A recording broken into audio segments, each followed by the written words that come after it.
Welcome to my channel फिल्मी decode. आज हम टॉक्सिक मूवी का डिकोड करेंगे कि उसमें क्या था, मूवी में उसका रिव्यू कैसा था, उसको देखनी चाहिए थिएटर में कि नहीं देखनी चाहिए।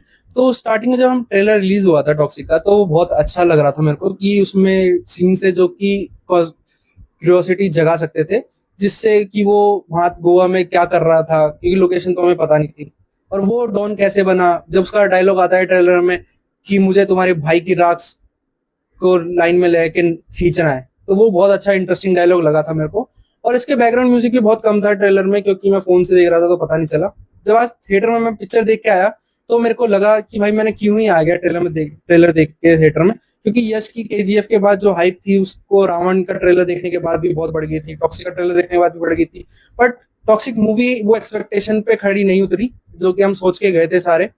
तो ट्रेलर मूवी में देखा जाए तो पॉजिटिव पॉइंट्स हैं, जैसे उसकी सिनेमेटोग्राफी बहुत अच्छी थी, वीएफएक्स बहुत अच्छे थे, सीजीआई बहुत अच्छे थे, और ड्रेसिंग कोड भी बहुत अच्छा था जो कि 1960s और 40s की स्टोरी बताती है। उसके हिसाब से कलर ग्रेडिंग अच्छी थी, सेट अच्छे थे, और उसके हिसाब से ड्रेस कोड जो होता है, जो कि व्हीकल्स हो गए, आपके आसपास की बिल्डिंग्स हो गई, वो सब उसके हिसाब से थे जब 1940s एंड 60s में होती है। बट उसके बाद सबसे एक चीज जो मेन चीज मिसिंग थी मूवी में, वो थी स्टोरी। तो स्टोरी क्या थी वो, आप मैं उसको 1 घंटा हो चुका है देखे हुए, पर मुझे अभी तक समझ नहीं आया कि स्टोरी क्या थी। मैं कह सकता हूँ पूरे 3 घंटे की मूवी में लास्ट के 20 मिनट ही बहुत अच्छे होंगे जो आपको हुक करके रख सकते हैं। बाकी तो आप बोर ही हो जाओगे कि अपना फोन चलाने लग जाओगे या वैसे कुछ भी करोगे, बट मूवी देखने का मन नहीं लगेगा क्योंकि आपको हुक करके नहीं रखती। क्योंकि मूवी का सबसे नेगेटिव पॉइंट है वो सीन जो दिखा रही थी उसको एक्सप्लेन नहीं कर पाई कि ये सीन क्यों हुआ। स्टार्टिंग में मूवी में दिखाया जाता है कि कियारा एडवाणी और उसका जब रॉकी छोटा होता है, यश, उसका रूप बचपन दिखाया जाता है कि वो यश का बेटा ही होता है। तो उसका दिखाया जाता है कि उसकी माँ को पसंद नहीं करता वो। चलो क्यों नहीं पसंद करता वो मैं बताया था कि कियारा ने यश की बहन को मार दिया था मूवी में।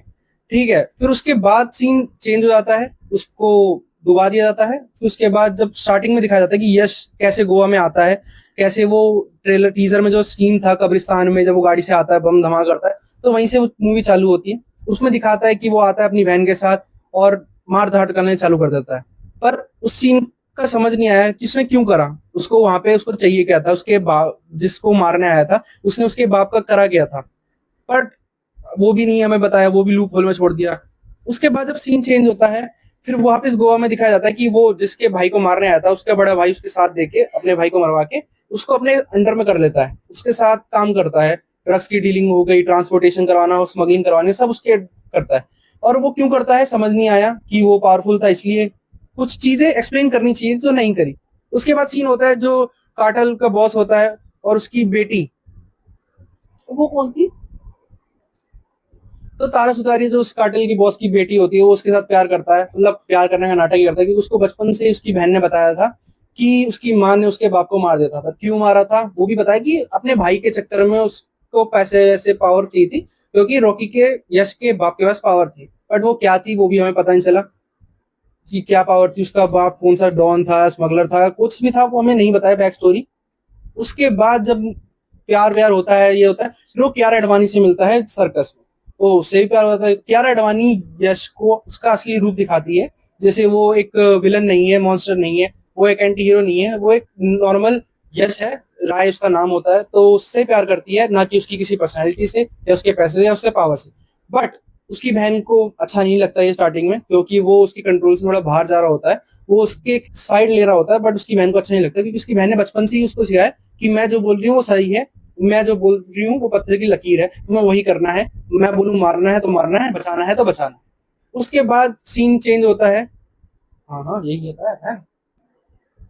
फिर मूवी के बाद सीन बदलते हैं कि हमें पता चलता है कियारा एडवाणी प्रेग्नेंट है, क्योंकि यश हमारे प्ले बॉय होते हैं इस मूवी में। वो जिस भी लड़की के साथ चाहे कर सकते हैं कुछ भी, और वो पास भी आ जाता है पता नहीं कैसे।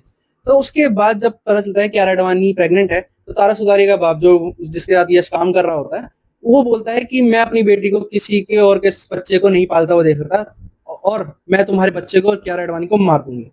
तो वो सीन जब सोचता है, वो नशे में होता है, तब उसकी बहन समझाती है कि राजा को कभी कभार झुकना पड़ता है। जब प्रिंस ताज पहनता है उसको भी तब भी झुकना पड़ता है, राजा को बुरा सहना पड़ता है, लोग उसको ताने देते हैं, उसको वो भी चुपचाप सहना पड़ता है। फिर कहती है कि तुम राजा नहीं हो, तुम प्रिंस नहीं हो, तो तुम्हें ये सब सहने की जरूरत नहीं है। फिर वो वेडिंग सीन में वो सबको मार देता है, उसके बाप को मारता है, फिर कियारा एडवाणी को गोली मारती है यश को, फिर उसके बाद यश की बहन मार देती है उसको। क्या वो क्या था उसको, तारा सुतारिया को गोली, रुकी पोस्ट कर लो, ठीक है। तो फिर नैन तारा गोली मार देते तारा सुतारिया को। फिर उसके बाद जब वो वहां से चेस सीन हो रहा होता है, तो तारा सुतारिया, फिर नैन तारा यश को बचाने के लिए गाड़ी रोक के वो खुद उतर जाती है गन लेके दुश्मनों को रोकने के लिए, और यश को भेज देती है। फिर जब बाद में सीन चेंज होता है कि तारा वो नैन तारा को पकड़ लिया गया है, वहीं से वो तारा नैन तारा को गोली मरवाती है। क्यों? क्योंकि वो चाहते थे कि यश जब भी अपने प्यार को छुए या उससे मिले तो उसको उसकी बहन की मौत दिखाई दे कि उसने उसके हाथों से उसकी मौत हुई है। तो वो सबसे छोड़ के वो चला जाता है मोरक्को अपने दूसरे बिजनेस पार्टनर के साथ डील करने। वहां पे भी सेम मार काट करता है, फिर बिजनेस ग्रो करता है, मार काट करता है, फिर बिजनेस ग्रो करता है। और क्या बिजनेस, कसिनो का, दैट्स इट। उसमें इतना खून हो जाता है कि लगता है इन्होंने मार्को और एनिमल साथ देख ली, इतना ब्लड शेड दिखा दिया है और बेफालतू का दिखाया। कोई जरूरत नहीं थी कि कोई लॉजिक हो कि हाँ भाई अब लड़ना चाहिए तो लड़े, वरना बेफालतू में आ रहा है सीन में। हर तीसरे सीन में लड़ाई हो रही होती है, यस गोली मार रहा होता है और लोग मर रहे होते हैं और उसको एक गोली भी छू के नहीं जाती। भाई साहब इमोर्टल है हमारे यहाँ पे। तो मूवी फिर देख के करोगे क्या भाई, इतनी मूवी थी, मैंने भी इतनी देखी। तो आपको लग रहा होगा कि मैंने अभी तक क्या सुना है, आपको कुछ समझ नहीं आया। तो भाई मेरा भी यही हाल था, पूरी मूवी देखने के बाद मुझे भी कुछ समझ नहीं आया। बस लास्ट के 15 मिनट मुझे थोड़े समझ में आए कि वो अपने कियारा एडवाणी का जो बच्चा होता है, जो उसने मार दिया होता है, गलती से मर जाता है, वो अपनी यस डबल पर्सनैलिटी बना लेता है उसको कि वो बच्चा बड़ा हो रहा है, ये हो रहा है, दैट्स इट। इसमें भी कुछ वो सर पैर नहीं था। अब भाई इतनी मूवी देख के आया हूँ मैं, बस इससे ज्यादा मेरे से उम्मीद मत रखो। और मैं तो चाहूंगा भाई जब ओटीटी पे आए तब देख लो, थिएटर में देखने जाने की जरूरत नहीं है। और इसका थोड़ा एंडिंग भी एक्सप्लेन कर दूंगा मैं, जो कि जितना मुझे अभी थोड़ी देर बाद समझ में आएगा, एक बार और मूवी देखने के बाद थोड़ा और समझ में आ गया, तो मैं आपको एंडिंग भी एक्सप्लेन कर दूंगा। ठीक है, टिल देन सब्सक्राइब करो, और भी मूवीज आने वाली हैं। और मैं एक जल्दी एवेंजर्स डूम्सडे की स्टोरी बताने वाला हूँ, जो कॉमिक के हिसाब से और ट्रेलर और लीक्स जितने भी मिले हैं, उससे जो जो मैच होते हैं, तो क्या एक्सपेक्टेशन बन सकती है हमारी कहानी में, मूवी में। तो डूम्सडे के लिए सब्सक्राइब कर लो, क्योंकि अगली वीडियो वही आने वाली है।